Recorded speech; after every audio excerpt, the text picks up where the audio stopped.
মই খুব ভাল পোৱা শ্ৰদ্ধা কৰা বা এগৰাকীৰ পৰা আজি ভিডিঅ'টো আৰম্ভ কৰিছোঁ। আপোনালোকে সকলোৱে দেখিছেই মণিকুন্তলা ভট্টাচাৰ্য।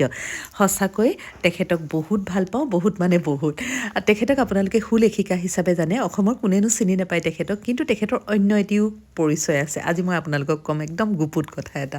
তেখেতে খুব খুহুতীয়া কথা ক'ব পাৰে, খুহুতীয়া কথাৰ ভঁৰাল মণিকুন্তলা বাইদেউ, আৰু সেইকাৰণে যিকোনো অনুষ্ঠানলৈ গ'লে মই তেখেতৰ ওচৰতে বহি লওঁ যাতে হাঁহিব পাৰোঁ। তেখেতে হাঁহিবও পাৰে, হহুৱাবও পাৰে।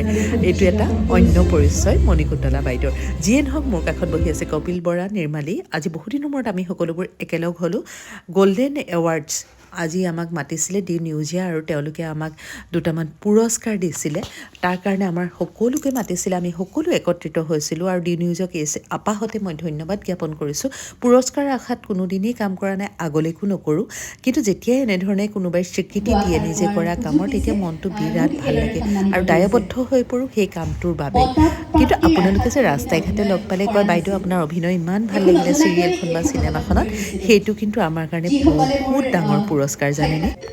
প্ৰতিটো গলি লিখা আছে মোৰ নাম, কি ভাবনো বহি অকলে নিজানো তো তোৰ মোৰে গান শুনাবলে শুন যদি তোক পাওঁ এনে মধু গান,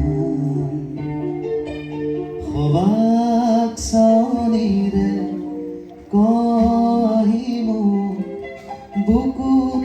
খুব ভাল লগা ব্যক্তিত্ব ৰূপম ভূঞা, আৰু আমি ষ্টেজত সকলোবোৰ এইদৰে একত্ৰিত হৈছিলোঁ।